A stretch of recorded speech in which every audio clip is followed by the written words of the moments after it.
Right. Gen Z ಅನ್ನೋ subject ಇಂದ ಮುಂದೆ ಬರ್ತಿಲ್ಲ, ಆಕ್ಚುಲಿ ಒಂದು ಸ್ವಲ್ಪ ಹಿಂದೆ ಹೋಗ್ತಿದ್ದೀನಿ. ರಾಮ ಮಂದಿರಕ್ಕೆ ಹೋಗ್ತಿದ್ದೀನಿ. ನೀವು ಕೂಡ ಅಯೋಧ್ಯೆ ಶ್ರೀರಾಮ ಮಂದಿರ ಆ ಒಂದು ಅಭಿಯಾನದಲ್ಲಿ ಭಾಗವಹಿಸಿದವರು ನನಗೆ ಗೊತ್ತಿದೆ. ರಾಮ ಮಂದಿರದ ಪ್ರತಿಪಾದಕರು ನೀವು ಗೊತ್ತಿದೆ. ಇಷ್ಟೆಲ್ಲ ಶ್ರದ್ಧೆ ಶಕ್ತಿಯನ್ನ ಬಳಸಿ ಆ ಒಂದು ದೇವಸ್ಥಾನ ನಿರ್ಮಾಣ ಮಾಡಿ ಹುಂಡಿ ಕಳ್ತನ ಆಗೋದ್ರೆ ಹೇಗೆ ಸರ್ ಇದನ್ನು ಒಪ್ಪೋದು? ದುಃಖ ಇದೆ, ನಮಗೂ ದುಃಖ ಇದೆ. ನಾವೇನದನ್ನ ಹುಂಡಿ ಕಳ್ತನ ಸಮರ್ಥನೆ ಮಾಡ್ಕೊಂಡಿದ್ದೀವ? ಕಳ್ಳರು ಜೈಲಲ್ಲಿದ್ದಾರೆ. ಹುಂಡಿ ಕಳ್ತನ ಆಯ್ತು ಅಂಥೇಳಿ ಇಡೀ ಜೀವನವನ್ನೇ ಮಂದಿರ ನಿರ್ಮಾಣಕ್ಕಾಗಿ ಸಮರ್ಪಿಸಿದವ್ರನ್ನ ಯಾಕೆ ಅಪಮಾನಿಸ್ತೀರಿ?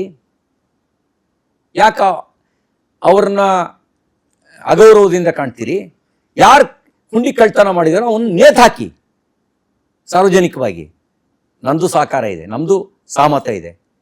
ಆದರೆ ರಾಮ ಮಂದಿರದ ನಿರ್ಮಾಣಕ್ಕಾಗಿಯೇ ತನ್ನ ಜೀವನವನ್ನೇ ಸಮರ್ಪಣೆ ಮಾಡಿರುವಂಥ ಸಂಘಟನೆಯನ್ನ ಅವಮಾನಿಸೋದು, ಅನುಮಾನದಿಂದ ನೋಡೋದು ಇದೆಯಲ್ಲ, ಇದನ್ನು ರಾಮ ಒಪ್ಪಲ್ಲ. ಈಗ ಹುಂಡಿ ಕಳ್ತನದಲ್ಲಿ ಭಾಗಿಯಾದವ್ರನ್ನ ಬಗ್ಗೆ ದೂರು ಕೊಟ್ಟಿದ್ಯಾರು? ಟ್ರಸ್ಟು. ತನಿಖೆ ನಡೆಸಿದ್ಯಾವುದು? ಸರ್ಕಾರ. ಅವರೆಲ್ಲಿದ್ದಾರೆ? ಈಗ ಜೈಲಲ್ಲಿದ್ದಾರೆ. ನಿಮಗೆ ಬಯಸಿದ್ದೇನು? ತಪ್ಪಿತಸ್ಥರಿಗೆ ಶಿಕ್ಷೆ ಆಗಬೇಕು. ನೋಡಿ, ನಾನು ಬಹಳ ಸರಳವಾಗಿ ಹೇಳಿದ್ದೀನಿ. ಆದರೆ ರಾಮ ಮಂದಿರ 500 ವರ್ಷಗಳ ನಂತರ ನಿರ್ಮಾಣ ಆದಂಥ ಮಂದಿರ. ಒಂದು ಸಣ್ಣ ಲೋಪನೂ ಆಗಬಾರ್ದಿತ್ತಲ್ಲಿ. ಅದನ್ನೇ ನಾವು ಎಕ್ಸ್ಪೆಕ್ಟ್ ಮಾಡೋದು. ಅಂದ್ರೆ ಜನ ಏನ್ ಕೇಳ್ತಾರೆ ಆಗಬಾರ್ದಿತ್ತು. ನೀವು ಇವಾಗ ಜೈಲ್ಗೆ ಹಾಕಿ ನಿಮ್ಮ ಜವಾಬ್ದಾರಿಯನ್ನು ಪೂರೈಸಿ. ನಾನು ಪೂರ್ಣ ಹೇಳ್ತೀನಿ ಕೇಳಿ. ನಿಮ್ಮ ಊರಲ್ಲಿ ಜಾತ್ರೆ ಆಗತ್ತೆ,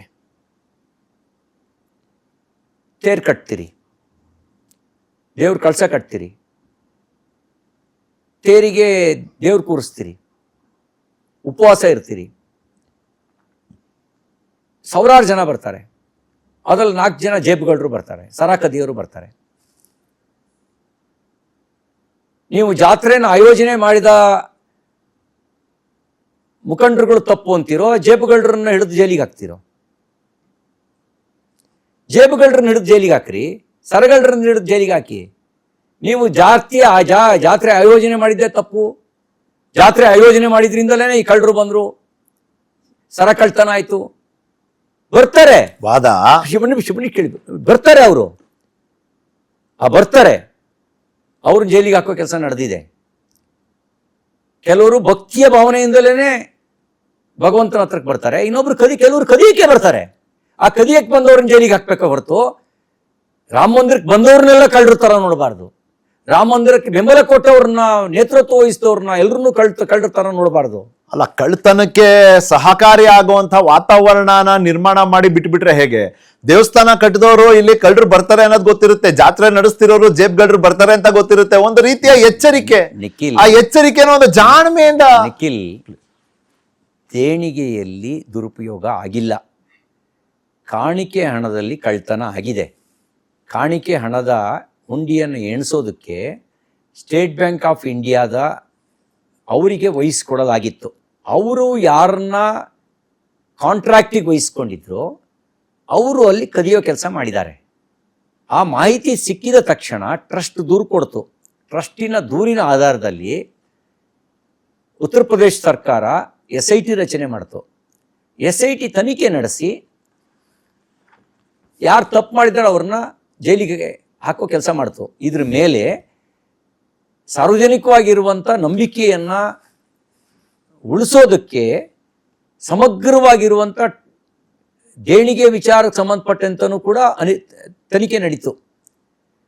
ದೇಣಿಗೆಯಲ್ಲಿ ₹1 ದುರುಪಯೋಗ ಆಗಿಲ್ಲ ಅಂತ ವರದಿ ಈಗಾಗಲೇ ರಿಪೋರ್ಟ್ ಮಾಡಿದೆ. ಕಾಣಿಕೆಯಲ್ಲಿ ಕಳ್ತನ ಆಗಿದೆ. ಇವು ಕೆಲವೊಮ್ಮೆ ಈಗ ನೋಡಿ, ನಿಮ್ಗೇನಾಗ್ತದೆ, ನೀವು ಸಜ್ಜನರಾಗಿ ಅತಿಯಾದ ಸಜ್ಜನಿಕೆ ಎಲ್ಲರೂ ನಂಬೋ ಪ್ರವೃತ್ತಿ ಇರುತ್ತೆ. ಯಾಕೆಂದ್ರೆ ನಿಮಗೆ ಕಳ್ಳ ಇರ್ತಾನೆ ಅನ್ನುವಂಥ ಅನುಮಾನವೇ ಇರಲ್ಲ, ಎಲ್ಲರೂ ನಂಬ್ತೀರಿ. ಅಲ್ಲೆಲ್ಲೋ ಮೋಸ ಆಗಿರ್ಬೋದು, ಅದನ್ನು ನಾವು ಸಮರ್ಥನೆ ಮಾಡ್ಕೊಂಡಿಲ್ಲ. ಈ ಕಳ್ಳರನ್ನು ಸಮರ್ಥನೆ ಮಾಡಿ ಕ್ಯಾಬಿನೆಟ್ಗೆ ಸೇರಿಸ್ಕೊಂಡಿದಾರಲ್ಲ, ಅದಕ್ಕೆ ಹೇಳಿ ನೀವು. ಈಗ ಅಲ್ಲಿ ಯಾರೋ ಅನಾಮಧೇಯ ವ್ಯಕ್ತಿ ದೇಣಿಗೆ ಕಾಣಿಕೆ ಕಳ್ತನ ಮಾಡ್ದ, ಅದಕ್ಕೆ ಟ್ರಸ್ಟನ್ನು ಅನುಮಾನಿಸಿದವರು, ರಾಮ ಮಂದಿರ ನಿರ್ಮಾಣವನ್ನೇ ಅನುಮಾನಿಸಿದವರು ಇವತ್ತು ವಾಲ್ಮೀಕಿ ಅಭಿವೃದ್ಧಿ ನಿಗಮದಲ್ಲಿ 187 ಕೋಟಿ ದುಡ್ಡು ಹೊಡ್ಕೊಂಡು ತಿಂದವನ್ನ ಮತ್ ಮಂತ್ರಿ ಮಾಡಿದಿರಲ್ರಿ ನೀವು. ಅಂದ್ರೆ ಬಹಳ ನನಗೆ ಬೇಕಾದಂತಾನೆ ರಾಜ್ಯ ರಾಜಕಾರಣಕ್ಕೆ ಬಂದಿದ್ದೀರಿ. ನಾನು ಅಲ್ಲಿಗೆ ಬರೋನಿದ್ದೆ. ಅಲ್ಲ, ನಾಗೇಂದ್ರ ಅವ್ರ ಬಗ್ಗೆ ನಾವು ಚರ್ಚೆ ಮಾಡೋಣ ಇನ್ನು ಕೆಲವೇ ನಿಮಿಷಗಳಲ್ಲಿ, ಆ ವಿಷಯಕ್ಕೆ ಬರ್ತೀನಿ. ಆದ್ರೆ ರಾಜ್ಯ ಬಿಜೆಪಿ ಘಟಕದ ಒಂದು ಸ್ಥಿತಿಗತಿ ಏನಿದೆಯಲ್ಲ, ಅದ್ರ ಬಗ್ಗೆ ನಿಮಗೆ ತೃಪ್ತಿ ಇದೆಯಾ? ನೀವು ಒಂದು ಪ್ರಮುಖ ಪಾತ್ರನೇ ಬಯಸ್ತೀರಿ ರಾಜ್ಯ ಬಿಜೆಪಿ. ಈಗ ನನ್ನ ಪಕ್ಷದ ಬಗ್ಗೆ ಒಳ್ಳೆ ಸಂಗತಿನ ಮಾತ್ರ ಹೊರಗಡೆ ಹೇಳ್ತೀನಿ, ದುರ್ಬಲತೆ ಇರೋದನ್ನ ನನ್ನ ಪಕ್ಷದ ವೇದಿಕೆಯಲ್ಲಿ ಚರ್ಚೆ ಮಾಡ್ತೀನಿ. ನಿಮ್ ಜೊತೆ ಯಾಕೆ ಹೇಳ್ಕೊಂಡ್ಲಿ? ದುರ್ಬಲತೆ ಇದೆ ಅಂತ ಒಪ್ಕೊಂಡ್ರೆ ಸಾಕಾಗಿದೆ. ಈಗ ನಿಮ್ಗೇನಂದ್ರೆ ನೋಡಿ, ನಾವೇನ್ ಪರಿಪೂರ್ಣರಲ್ಲ. ಸಮಾಜದಲ್ಲಿರುವ ದೋಷ ನಮ್ಮ ಸಂಘಟನೆ ಒಳಗೂ ಇದೆ, ಸಮಾಜದಲ್ಲಿರೋ ಒಳ್ಳೇದು ಅದು ನಮ್ಮ ಸಂಘಟನೆ ಒಳಗೂ ಇದೆ. ಸಮಾಜದಲ್ಲಿ ಒಳ್ಳೇದು ಇದೆ, ಕೆಟ್ಟದ್ದು ಇದೆ. ಯಾವಾಗ ಒಂದು ಮಾಸ್ ಪಾರ್ಟಿ ಆಗತ್ತೆ, ಆ ಮಾಸ್ ಪಾರ್ಟಿ ಅದರ ಒಳ್ಳೇದು ಕೆಳದು ಜೊತೆಗೆ ಬಂದ್ಬಿಡುತ್ತೆ. ಬರೀ ಒಳ್ಳೇದು ಮಾತ್ರ ಬರಲ್ಲ, ಒಳ್ಳೇದು ಮಾತ್ರ ಇದ್ರೆ ಅದು ಕ್ಲಾಶ್ ಪಾರ್ಟಿ. ಬಿಜೆಪಿ ಇವತ್ತಿನ ದಿನಮಾನದಲ್ಲಿ not only for the class party, we are for the masses. ಆ ಮಾಸಸ್ನಲ್ಲಿ ಸ್ಟ್ರೆಂತು, ವೀಕ್ನೆಸ್ಸು ಎಲ್ಲದೂ ಇರುತ್ತೆ. ನಮ್ಮ ಡೆಮೋಕ್ರಸಿ ಒಳ್ಳೆಯವರಿಗೆ ಮಾತ್ರ ಮತದ ಹಕ್ಕು ಕೊಟ್ಟಿದ್ಯಾ? 18 ವರ್ಷ ವಯಸ್ಸಾದವರಿಗೆಲ್ಲರೂ ಓಟಿನ ಹಕ್ಕು ಕೊಟ್ಟಿದೆ. ಓಟಿನ ಹಕ್ಕು ಪಡೆದಿರೋದ್ರೊಳಗೆ ಒಳ್ಳೆಯವರು ಕೆಟ್ಟವರು ಎರಡು ಇದಾರೆ ತಾನೆ. ಅದ್ರ ದೋಷ ನಮ್ಮೊಳಗೂ ಬಂದಿರುತ್ತೆ, ಬಂದೇ ಇಲ್ಲ ಅಂತ ನಾನು ಹೇಳಲ್ಲ. ಆದ್ರೆ ನಮ್ಮ ವಿಚಾರದಲ್ಲಿ ದೋಷ ಇಲ್ಲ, ವ್ಯಕ್ತಿಯಲ್ಲಿ ದೋಷ ಇರ್ಬೋದು, ನಮ್ಮ ವಿಚಾರದಲ್ಲಿ ದೋಷ ಇಲ್ಲ. ಅಂದ್ರೆ ಪಕ್ಷ ಸರಿ ಇದೆ, ವ್ಯಕ್ತಿ ಸರಿ ಇಲ್ಲ. ನಾನು ಅದನ್ನ ಹೇಳ್ತಾ ಇಲ್ಲ, ನಾನು ಹೇಳ್ತಾ ಇರೋದು ಮಾರ್ಮಿಕವಾಗಿ. ನೀವು ಅದನ್ನ ಇನ್ನೆಲ್ಲಿಗೋ ಟ್ಯಾಗ್ ಮಾಡಿ ಅದರೊಳಗೊಂದು ಉಪ್ಪು ಖಾರ ಹಾಕಿ ಅದನ್ನ ಬೇರೆ ರೀತಿಯಲ್ಲಿ ಬಿಂಬಿಸೋದು ನಾನು ಅನುಭವಿಸಿದ್ದೀನಿ. ನಾವು ನಮ್ಮ ಮನಸ್ಸಿನಲ್ಲಿದ್ದ ಭಾವನೆನೇ ಹೊಂದಿದ್ರೆ ನೀವು ಅದನ್ನು ಅಂದರೆ ನೀವು ಅಂದರೆ ಮಾಧ್ಯಮದವರು ತೋರಿಸಿದ ರೀತಿಯೇ ಇನ್ನೊಂದು ರೀತಿ ಇದ್ದದ್ದನ್ನು ನಾನು ನೋಡಿದ್ದೀನಿ. ಹಾಗಾಗಿ ಅದನ್ನು ನಾನು ಹೇಳ್ತಾ ಇಲ್ಲ, ನಾನು ಮಾರ್ಮಿಕವಾಗಿ ಅಷ್ಟೇ ಹೇಳ್ತೀನಿ.